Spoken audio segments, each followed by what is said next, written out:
Bueno, el título de la enseñanza en este día, esta ocasión es Pensamientos de Altura. Esta es la parte número 2.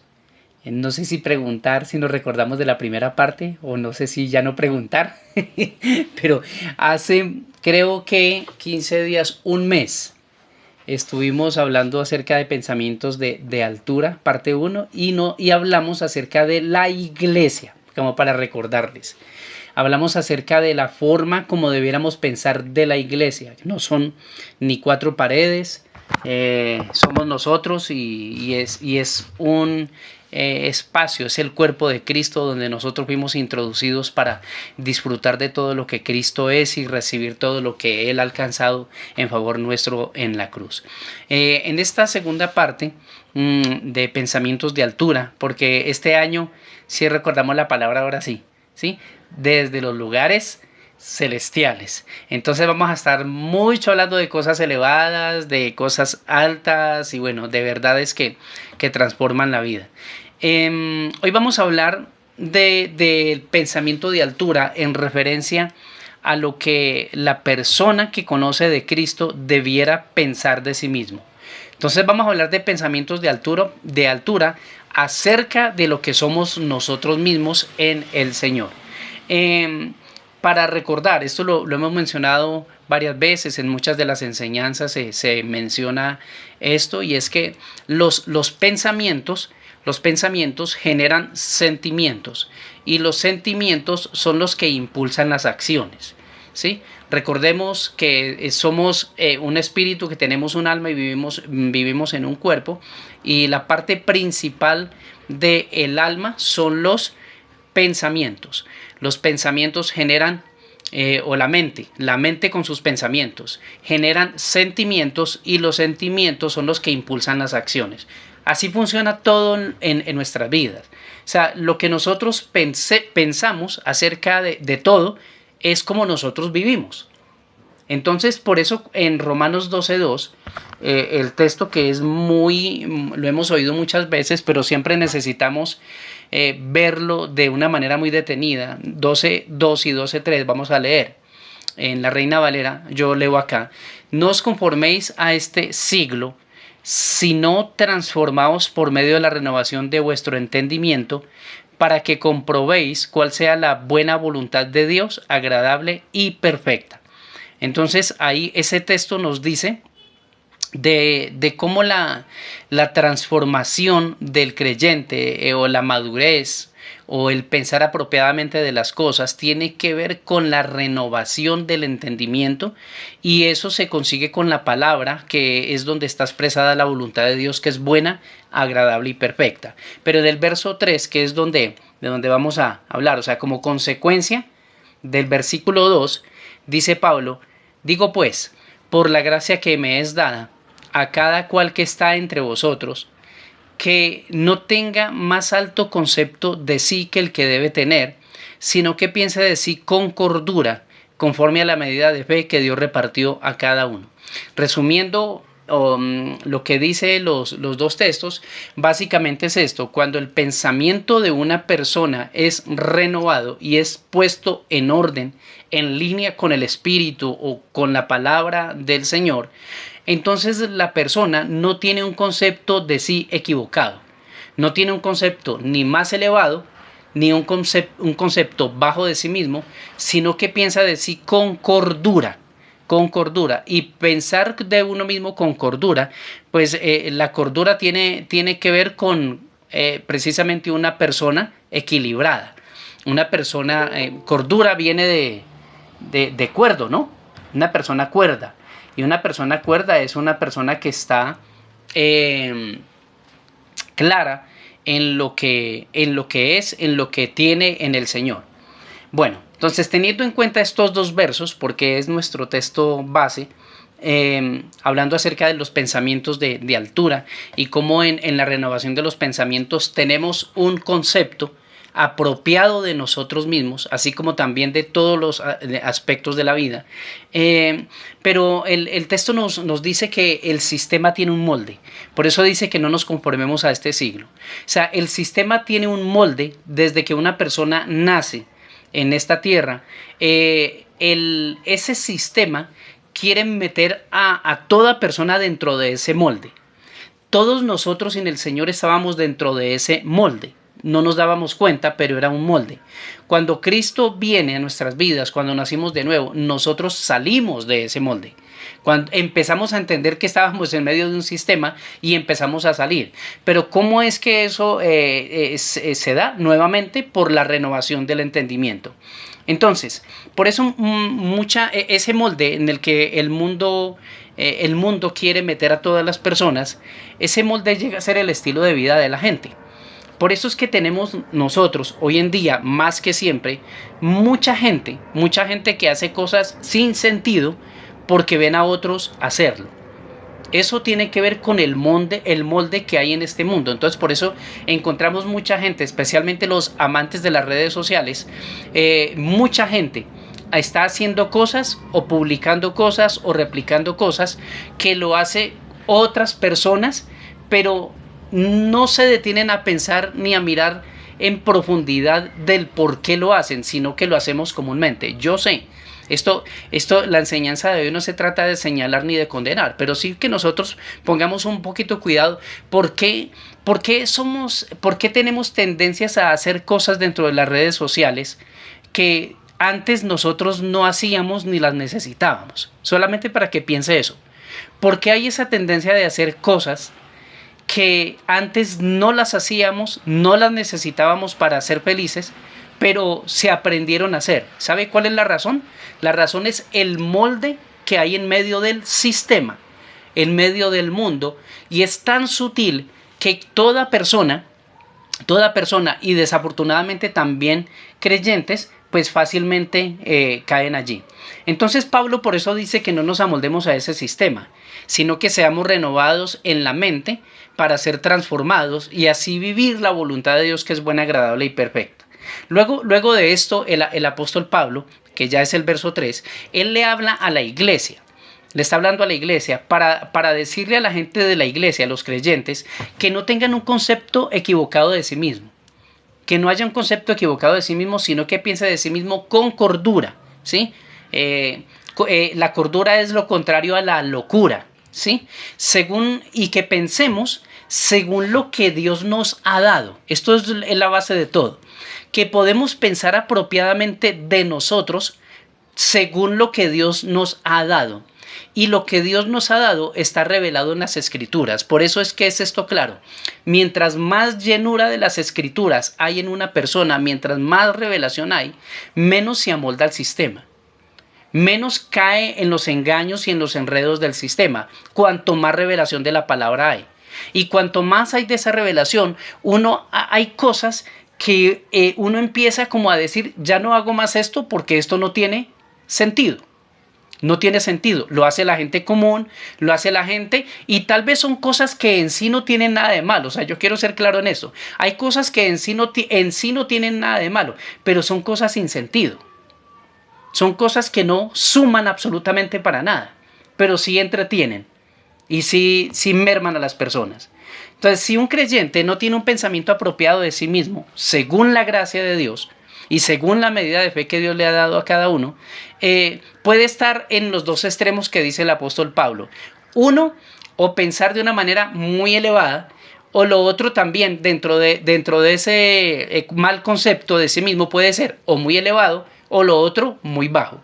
Entonces, el que tiene un concepto muy elevado de sí mismo es una persona que siempre está creyendo que sus habilidades o lo que tiene o lo que puede está por encima de los demás. Y el que tiene un concepto bajo de sí mismo a menudo se está dando garrote porque su vida es una miseria, porque no ha alcanzado nada, porque los demás les va bien y porque entonces, mejor dicho, el Señor se equivocó con él. Entonces, pensar altivamente o pensar de una manera baja de sí mismo, las dos cosas son expresiones de orgullo. Eso es algo que lo diremos y lo repetiremos hasta que sea revelado. Pero cuando una persona piensa más alto de sí mismo o cuando piensa más bajo de sí mismo de lo que debiera pensar, las dos cosas son orgullo. Las dos cosas son orgullo. ¿Por qué una persona que de pronto es así, que parece que nunca rompe un plato y que nunca como que reacciona, que deja que le pasen todo por encima o que se siente que vale menos que otros? Hay gente que los llama humildes. Eso de humildad no tiene nada. Eso lo que sucede es que la persona tiene un concepto más bajo de sí mismo y tiene la misma raíz que el orgullo, porque en los dos casos, el que piensa más alto y el que piensa más bajo, en los dos casos está centrado en sí mismo. Y a eso es lo que llamamos orgullo, ¿cierto? Entonces hay personas que no hacen cosas porque les da pena que piensen los demás acerca de esto. Y hay cosas que cuando hacen las cosas lo hacen queriendo que los demás lo vean para que reconozcan que están por encima de los demás. Puede pasar, cualquiera de los dos. Pero, mire, el orgullo, entonces ya dijimos que es centrar en la vida en sí mismo para bien o para mal. La percepción que usted y yo tenemos acerca de nosotros mismos está relacionada con esto, con la identidad y con la identificación con Cristo. Lo que usted y yo pensamos de nosotros mismos tiene directa relación con esto. La identidad y la identificación con el Señor. Cuanto mayor hay identidad con Cristo, entonces nosotros tenemos un concepto apropiado. Menos identidad, un concepto equivocado. Puede estar o más arriba, o puede estar o más abajo. Entonces, cuando hay una persona que tiene problemas en su identidad, busca parecerse a otros. Replica, por ejemplo, lo que mencionaba, replica las publicaciones vanas que otros publican y se acomodan a eso y dicen, uy, esto es como lo que yo pienso, entonces lo publican. Hablo de las cosas que no suman para nada, cosas que tienen que ver con críticas, cosas que tienen que ver con queja, cosas que tienen que ver con, bueno, ustedes lo entienden mejor. Entonces también, por ejemplo, cuando una persona no tiene una buena identidad, una identidad clara, publica fotografías vanas, como las personas comunes y corrientes, y también se une al lamento o queja de otros. Entonces vuelvo y digo, esto no es un asunto para decir, uy, todo eso está mal, no, sino que nosotros necesitamos mirar cuáles son las motivaciones y qué sucede. Cuando una persona tiene una identidad definida en el Señor, evita enredarse en la vida, en esas formas triviales de la gente común. Entonces, entre más identidad tenemos con el Señor, más evitamos ese tipo de cosas. De las formas triviales, de las publicaciones y todo este asunto que la gente común y corriente hace. Ellos lo hacen porque hay algo, y eso es de lo que vamos a hablar un poquitico hoy, y ojalá alcancemos bien. Entonces, hay un mal, hoy voy a hablar de un mal que se da, un mal dividido en dos cosas. Un mal que se da cuando los pensamientos acerca de sí mismos son equivocados. Esto es un mal que se da. Ese mal es la inseguridad. O sea, cuando una persona no tiene una identidad definida en el Señor, esa persona es una persona insegura. Y esa inseguridad se puede expresar o en la altivez o en lo que llamamos timidez.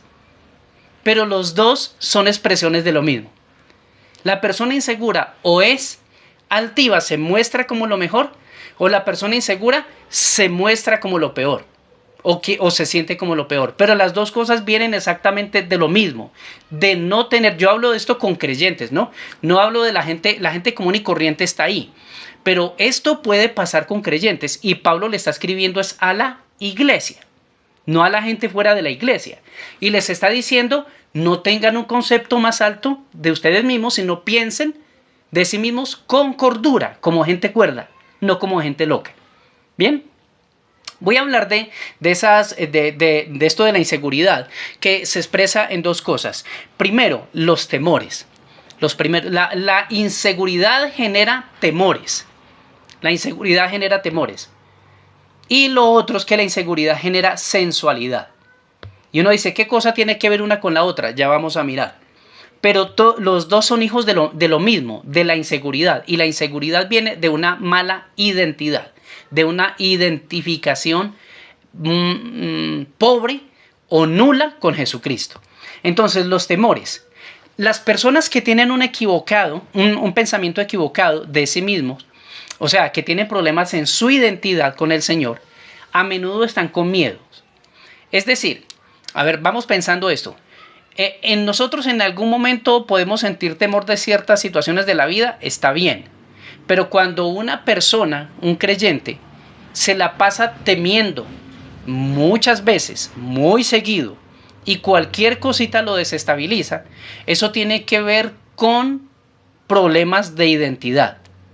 Miedo, por ejemplo, de no alcanzar, miedo de no merecer algo bueno, miedo de que le fallen, miedo de alguna situación, miedo de que lo abandonen, miedo de que lo cambien por una persona. Y hablando en el tema relacional, porque pues, le voy a dar un enfoque un poquito en esa parte, cuando personas dentro de una relación, sea de matrimonio, sea sentimental de pareja, o sea en la relación padres e hijos, cualquier tipo de relación cercana, cuando personas están llenas de temores, entonces sí está esto: miedo a no alcanzar, miedo a no merecer algo bueno, miedo de que le fallen, miedo de que lo abandonen o de que lo cambien por otra persona.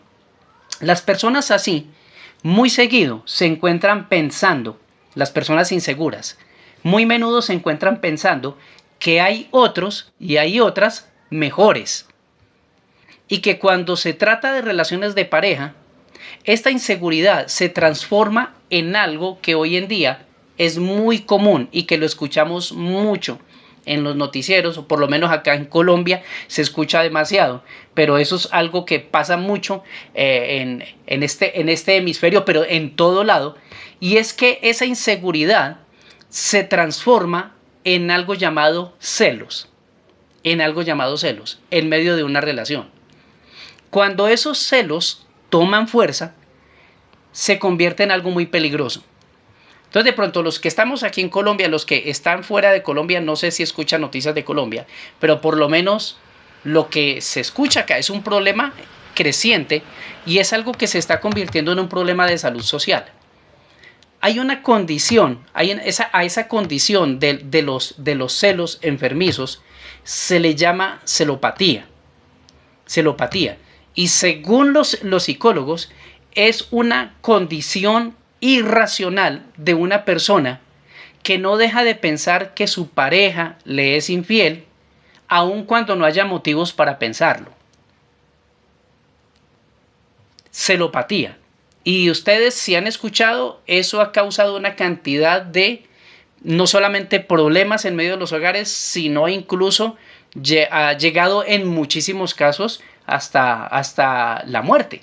Hasta una persona, uno de los dos atentando contra el otro, casi siempre el hombre contra la mujer. Se le llama celopatía a esa condición. Dicen ellos, es una condición irracional, es decir, no hay razón. La persona piensa que su pareja le es infiel, aun cuando no tiene motivos para pensarlo. Esa condición es considerada una enfermedad.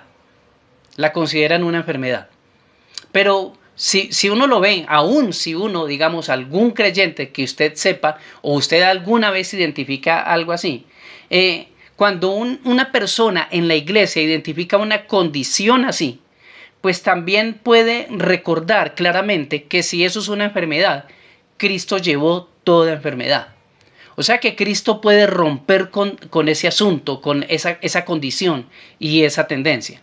Esa condición, si la tiene un creyente, proviene de una distorsión de su identidad, lo que hemos venido hablando. O sea, la inseguridad, el temor, proviene de una distorsión de su identidad.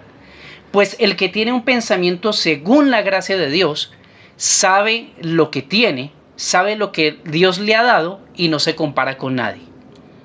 Este tipo de enseñanzas, vuelvo y digo, uno, para que usted pueda tal vez identificar algunas cosas en usted, pero también para que usted pueda tener en algún momento herramientas o pueda tener una palabra o pueda escuchar algo para ayudarle a personas que estén en esa condición, porque es impresionante cómo eso crece, pero de una manera impresionante cómo crece ese problema. Bueno, las inseguridades emocionales de las personas que tienen esa condición de celopatía, que tienen problemas con estar pensando lo que no deben de pensar. Esas inseguridades emocionales son producto de pérdidas o heridas. Pérdidas o heridas que han recibido en el pasado. Cuando una persona en medio de una relación ha tenido una relación traumática, le han fallado, le han abandonado, lo han herido en el pasado, ¿sí? Esa persona, si no ha soltado eso, hablando de creyentes, si no ha soltado eso en el Señor, si no le ha sido revelado lo que es una nueva criatura y que ya eso hace parte de su pasado, pues esas cosas, esas mentiras del pasado o eso que le sucedió, esa herida, lo va a perseguir continuamente y lo va a oprimir. Por eso en la iglesia, hablo en términos generales, en la iglesia del Señor se escuchan muchos casos de eso que no deberían darse, que no deberían ni siquiera estar en medio de la iglesia, pero hay personas que conociendo del Señor tienen esa tendencia, esa condición. Por eso es que algunas relaciones de pareja, ¿sí? En algunas relaciones de pareja, cuando hay esa condición, en las relaciones de pareja, cuando hay esa condición, los hombres o mujeres se vuelven muy demandantes de tiempo. Entonces, cuando en un noviazgo, en una relación o en una relación ya de pareja que ha sido de tiempo, el hombre o la mujer son altamente demandantes de tiempo de la otra persona, eso lo que está evidenciando es que hay inseguridad. Cuando exigen, cuando no consienten que la otra persona esté en otro lado o que esté compartiendo otros espacios. Porque el que tiene esa condición de celopatía, recordemos que es un pensamiento irracional, donde está creyendo que la otra persona, si no está con él, si no está con ella, le va a ser infiel. Pero eso responde a una herida de su pasado. Eso responde a una pérdida. Eso responde a lo que llaman un trauma emocional, que como no ha sido soltado, sencillamente la persona eso inconscientemente lo domina, lo controla. La Biblia describe dos clases de celos. Esto es lo que más nos interesa. Ya lo estoy dando como información, pero lo que más nos interesa es esto. La Biblia describe dos clases de celos. Describe el celo de Dios y el celo de la carne. En la Biblia están claros los dos. Celo de Dios y celo de la carne. El celo de Dios es necesario en toda relación de creyentes, en toda. En la relación de pareja, en un noviazgo, en la relación de padres a hijos, en la relación entre hermanos. Es necesario el celo de Dios. ¿Cómo funciona o cómo obra o cómo se expresa el celo de Dios en una relación? ¿O para qué es el celo de Dios en medio de una relación e incluso de una relación de amistad? Ese celo, el celo de Dios, es el que lleva a una persona a cuidar y proteger lo que Dios le ha dado. Ese celo cuida, ese celo protege. El celo según Dios cuida y protege. Una persona que ama a alguien se interesa por ese alguien, lo cuida, lo protege y cuando sabe que hay algo alrededor que lo puede dañar, entonces la persona va allí con amor, pero con firmeza, le habla a la otra persona para que la otra persona esté allí apercibida y para que no se convierta en una presa fácil de alguna situación. Pero ese celo de Dios, el celo según Dios, no controla. Ese celo no manipula y ese celo no absorbe. Personas tienen esa condición, miramos eso, pero primero, el celo de Dios es el celo que debe de estar en toda relación. Hay un interés genuino por la otra persona, pero no hay el ánimo de controlarle la vida. Hay una necesidad de proteger, pero no de manipular. Se quiere pasar tiempo con la otra persona, pero no se absorbe, no se domina, no se controla. Santiago, por ejemplo, dice, no vamos a buscar el texto porque tengo varios y necesito avanzar. Santiago dice, por eso usted lo encuentra en Santiago 4, dice que el Espíritu de Dios nos anhela celosamente. El Espíritu de Dios nos anhela celosamente. El Espíritu que Él ha hecho morar dentro de nosotros nos anhela celosamente. Y cuando Santiago eso lo que quiere decir es que Dios no quiere que nosotros tengamos el alma dividida. sino que nosotros vivamos solamente para el Señor, solamente para Él. Sin embargo, Dios, que es el Señor, que es el Creador, que es el soberano, Dios a ninguno de sus hijos ni lo obliga, ni lo manipula, ni lo controla. Y tampoco Dios, aunque tiene ese celo, el celo de Dios, ese celo de Dios no es un celo en el cual está pensando que sus hijos se van a ir con otros dioses. Él no está pensando eso. Dioses con D minúscula. Él no está pensando que se van a ir a otra cosa. Dios nunca piensa eso de sus hijos. ¿Por qué? Porque Dios no tiene problemas de identidad. Él la tiene más clara. Él es el que la tiene clara. Nosotros somos los que necesitamos entender. Ahora, el celo de la carne. Ese celo de la carne sí es destructivo, es posesivo y es controlador. El celo de la carne. En cualquier relación donde hay celos de la carne, siempre será una relación tormentosa. Será una relación difícil. Va a ser una relación complicada y va a ser una relación que va a traer confusión continuamente. En toda relación donde hay celos de la carne, mire lo que dice Santiago. Ahora sí, busquemos este texto, Santiago capítulo 3, versículo 16. Santiago 3, verso 16. Santiago está después de Hebreos y antes de las cartas de Pedro. Por ahí lo buscan. Santiago capítulo 3, versículo 16. Y cuando lo tengan me levantan la manito para yo saber que llegaron allí. Santiago capítulo 3. Bien. Vivian, muy bien. Ok, gracias. Bien, por aquí ya veo varios. ¿Listo? ¿La mayoría estamos ahí? Listo. Santiago 3:16. Mire cómo dice este texto.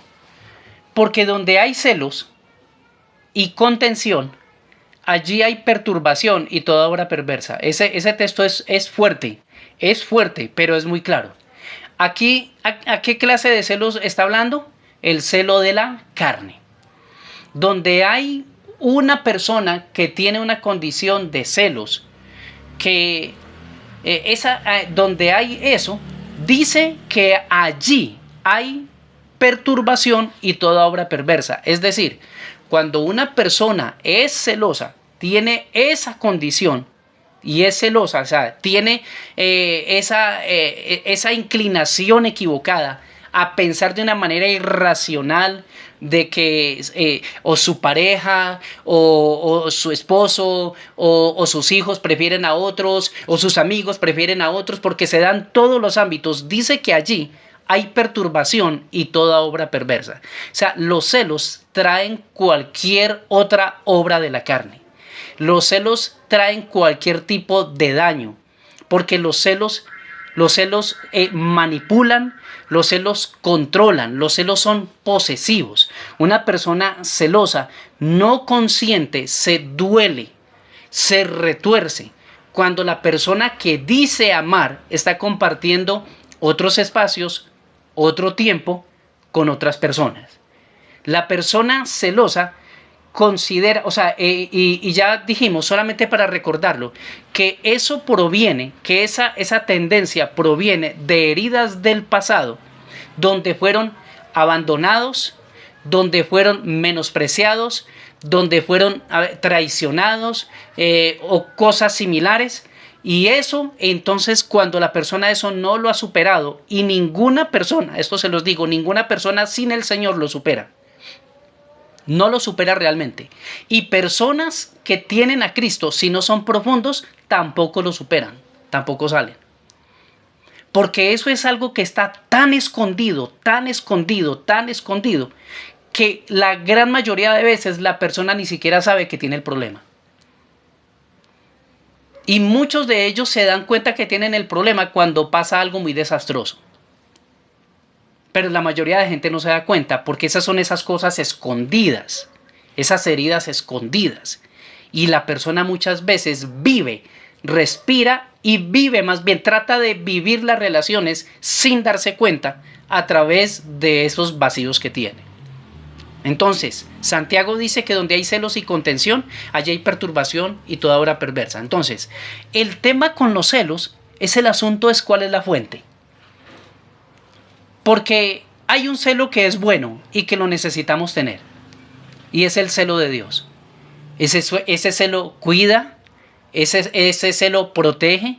Ese celo es el que nos lleva a usted y a mí, cuando sea con la pareja o sea con los hijos, a que nosotros estemos allí pendientes de que no estén expuestos a alguna situación donde puedan llegar a estar en un peligro, a ser engañados, a ser atraídos a cosas extrañas, pero ese celo no manipula, no controla, sino que sencillamente protege, no obliga. Ese es el celo de Dios.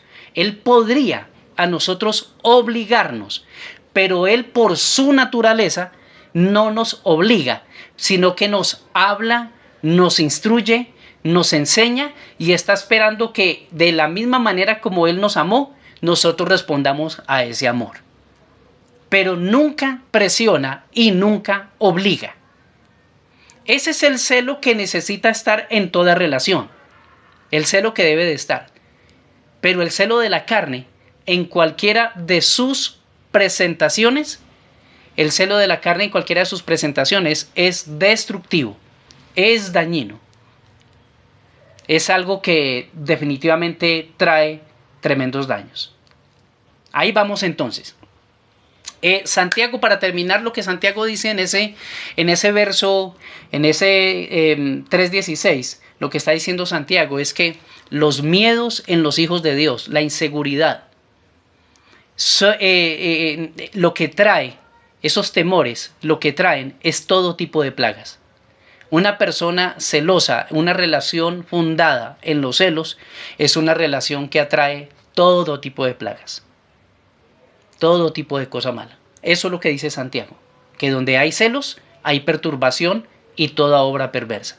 Ese texto, hace muchos años cuando yo lo vi, lo había leído varias veces, pero cuando me detuve y empecé a mirarlo, es un texto muy fuerte, muy fuerte. Y eso realmente se ve en personas, en parejas que tienen problemas, más que todo en parejas, que tienen problemas con la parte de los celos. Atraen una cantidad de cosas tan dañinas para ellos y para la familia, para los hijos si los tienen, es terrible. Lo segundo, y es la sensualidad. La sensualidad. ¿No? Y sé que tiene que ver una cosa con la otra, pero recuerden que estamos hablando de este mal, y es la inseguridad. La inseguridad produce miedo, es lo primero que hablamos. Y esto, o sea, hay muchas cosas más, trae la inseguridad, pero solamente tomé dos. Él produce el miedo y produce lo que es la sensualidad. Pero todas las dos cosas tienen la misma raíz, la inseguridad. Y la inseguridad viene de no tener un concepto apropiado de sí mismo.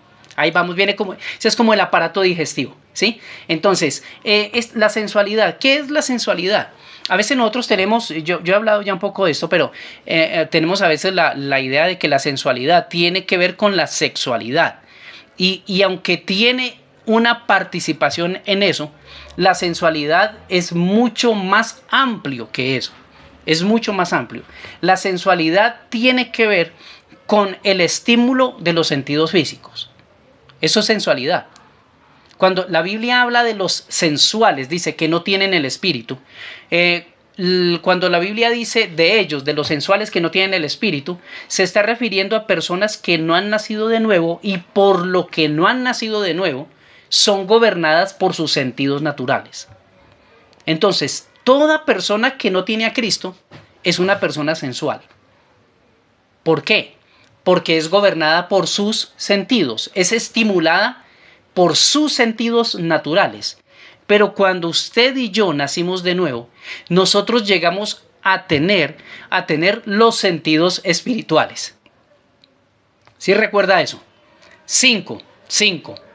Los 5 sentidos naturales, usted sabe cuáles son.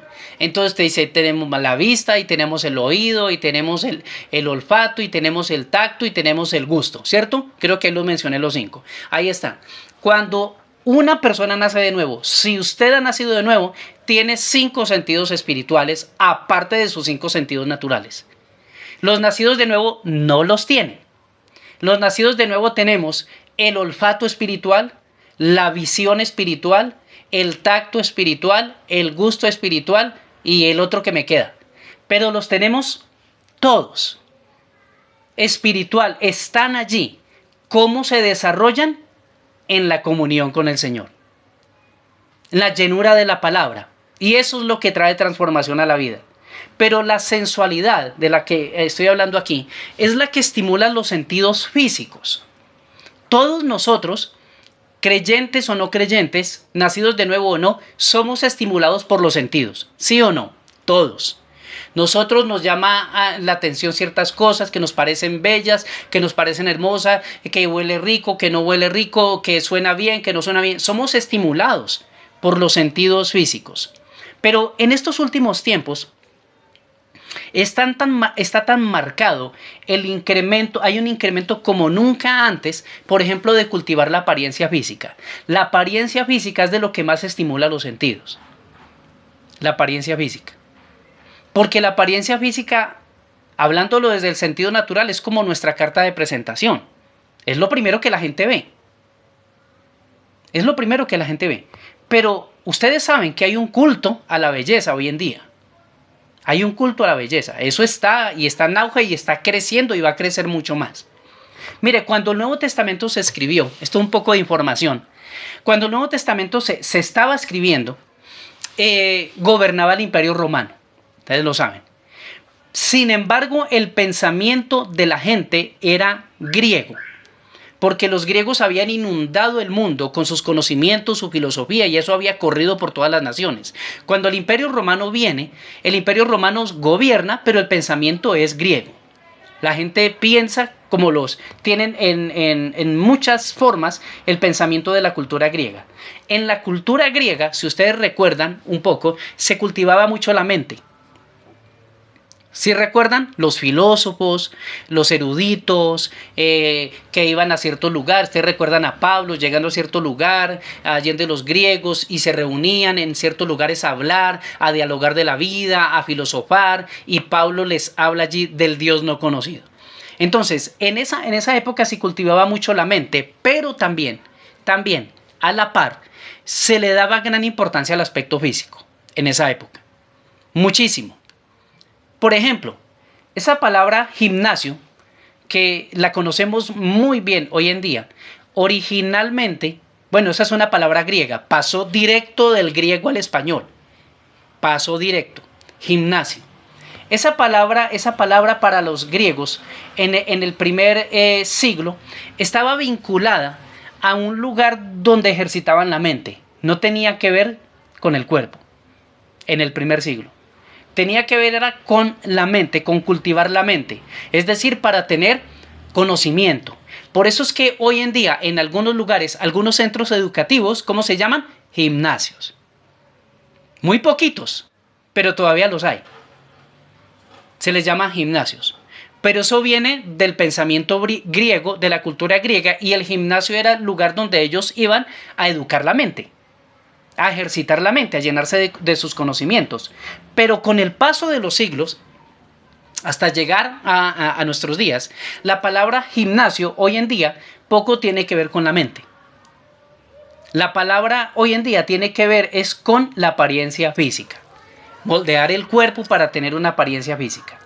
La apariencia física en esa época del primer siglo, era muy importante a la par del conocimiento también.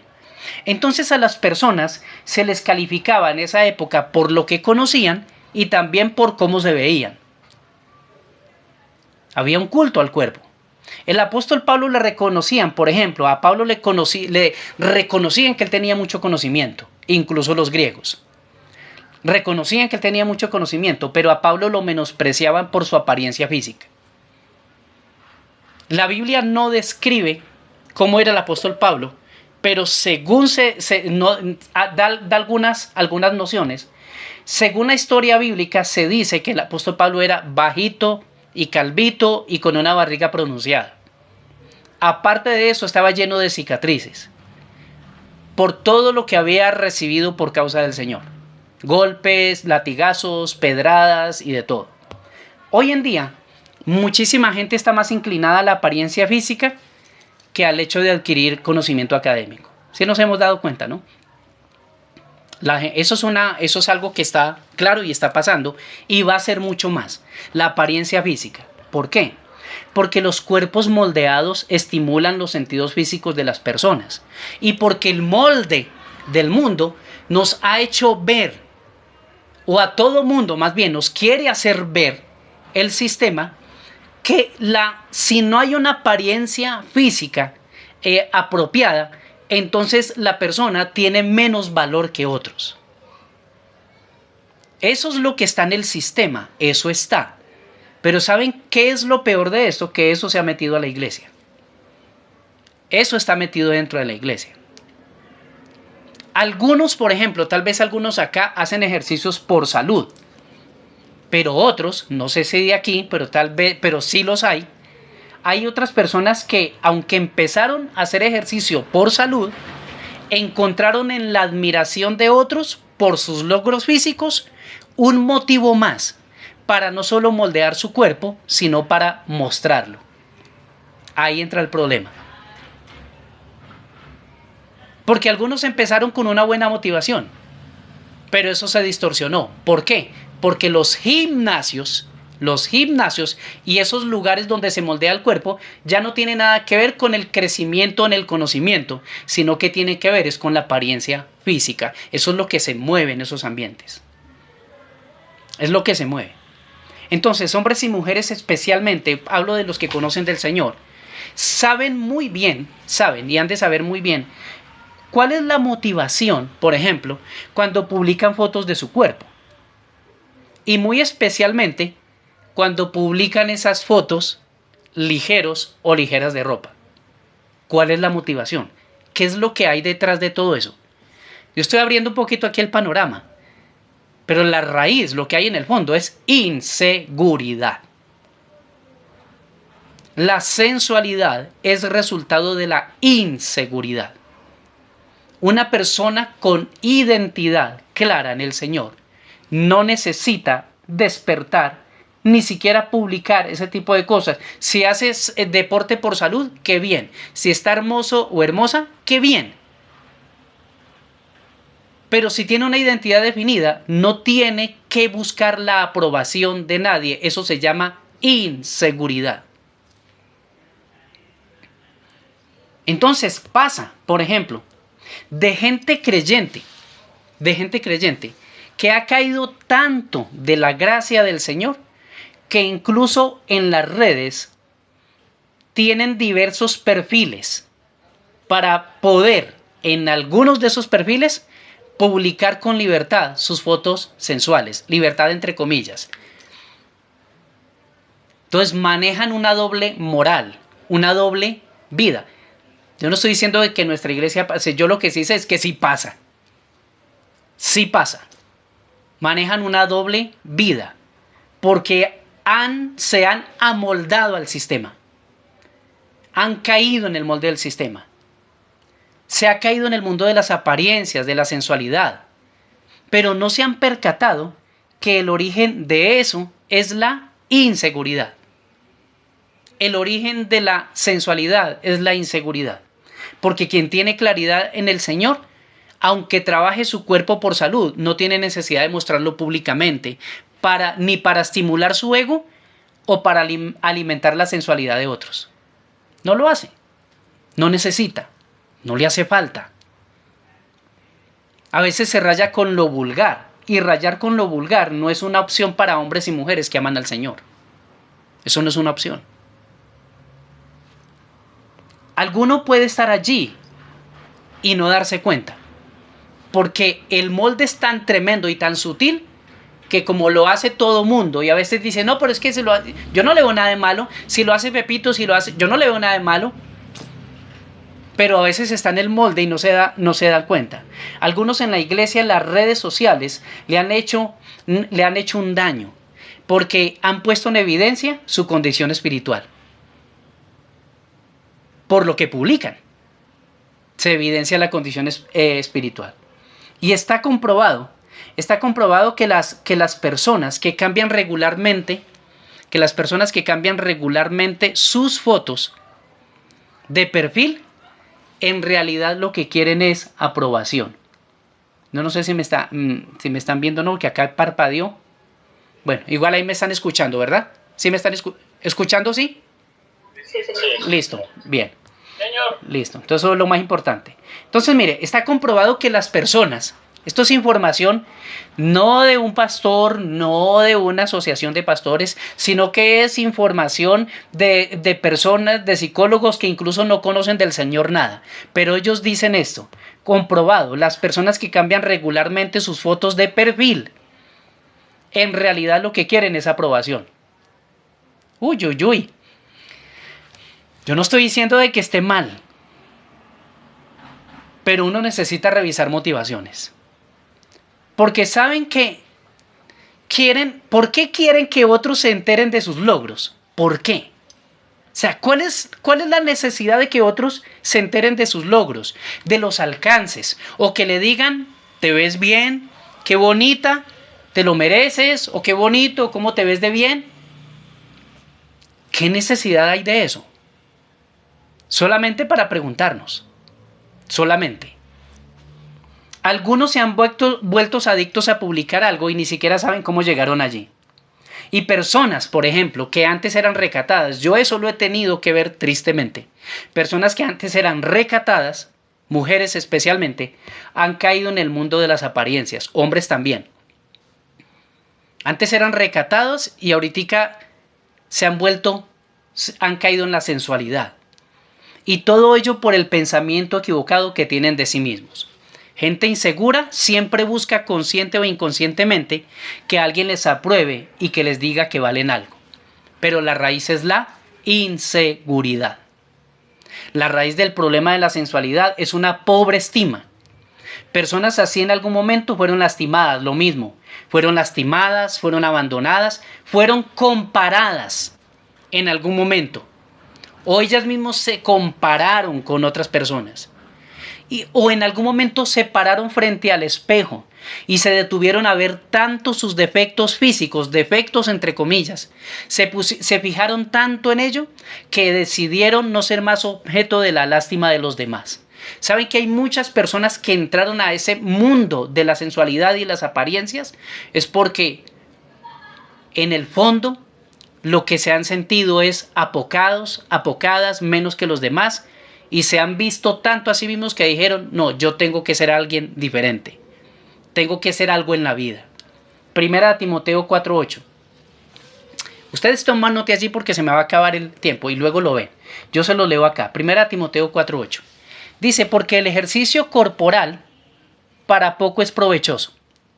Así dice. El ejercicio corporal para poco es provechoso, pero la piedad para todo aprovecha, pues tiene promesa en esta vida presente y en la venidera. Si quieren, bueno, miremoslo, busquémoslo, allí ya algunos llegaron. Si quieren allí búsquenlo, porque creo que es importante con todo eso. Nuevamente lo leo.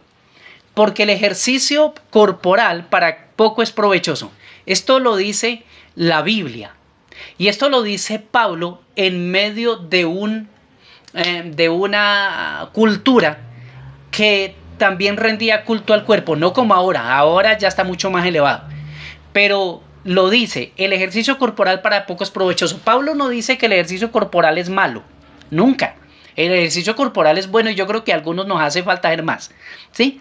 El ejercicio corporal es bueno, pero Pablo dice que aprovecha para poco, o sea, sí tiene provecho, pero aprovecha para poco.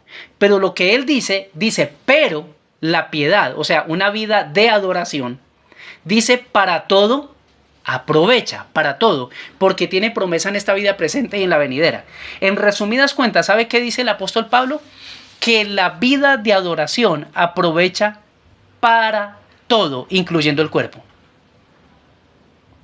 Y uno dice, ¿por qué? Porque la persona entre más adora y exalta al Señor, también cuida más de su templo, del templo del Espíritu. Lo cuida. Lo que come, ciertas cosas que saben que le hacen daño, lo cuida. Pero no lo idolatra. No es su centro. Tiene una vida de adoración. Y la vida de adoración afecta al espíritu, lo fortalece, renueva el alma y también le da vigor al cuerpo. Porque la vida de adoración también, el adorar y el conocer al Señor también opera para que nuestros cuerpos estén vigorosos. Ojalá usted lo crea. Y eso es así. Para que nuestros cuerpos estén vigorosos y que cuando hay alguna afección en nuestro cuerpo hay sanidad en el nombre de Jesús. Eso lo creemos. La vida piedad para todo tiene provecho. Pero dice el ejercicio, él no dice que sea malo, pero dice que para poco es provechoso. ¿En comparación con qué? Con la vida piadosa. Bien. Yo creo que nosotros necesitamos, ya me va a acabar el tiempo, pero mire, los sentidos